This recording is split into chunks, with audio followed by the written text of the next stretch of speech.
This is a crazy tale of forbidden love between Elisa and Willem. Elisa Radziwiłł, I hope I pronounced that right, was born in 1803, and here she is with her beloved father. She was born in Berlin, but she was a member of the Polish nobility. As a young girl, Elisa met the young Prince Willem, seen here. He was her second cousin once removed, and he was the second son of the Prussian king Frederick William III. Their families were close, and as they grew up, they actually fell in love with one another. The young Elisa was considered a talented young woman. She could sing, she played the harp, the piano, and she could also paint. Prince Willem, meanwhile, was considered dashing. He was a military man and he looked very handsome in his uniform.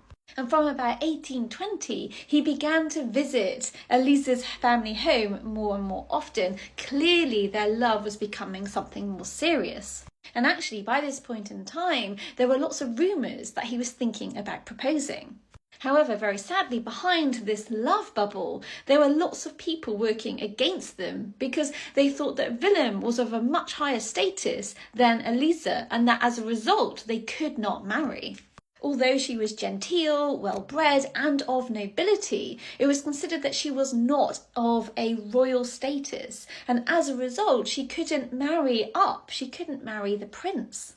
Elisa's family actually went as far as to actually hire a lawyer to try and document their family history, proving that originally that they had descended from royalty and were therefore of an equal status. Willem petitioned his father and said that she was the girl for him, and credit is actually due to Willem's father because he did originally try to support the marriage. Lots of people who knew this couple supported the match. They could see that they were deeply in love and saw that they would make a good go of it. Matters became more serious when it became obvious that Willem's elder brother, who was the heir to the Prussian throne, was going to be childless. As a result, the whole emphasis of keeping the family line going rested on Willem. There was even a plan for Elisa to be adopted by Tsar Alexander I so that she could be of royal status. This was later dismissed because everyone said, well, her blood is still not of equal value.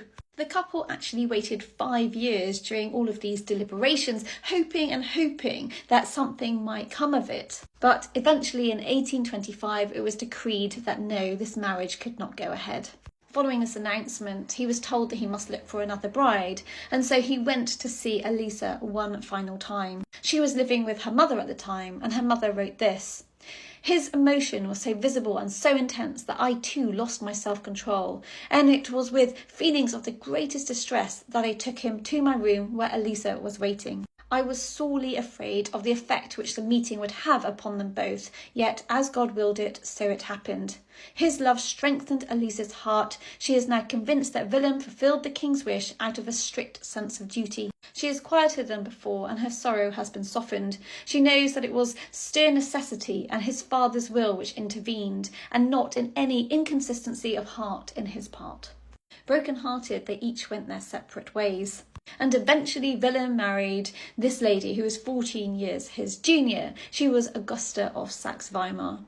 Elisa, though, never married. Although she was engaged, the engagement failed, and it is said because she was still in love with her Willem.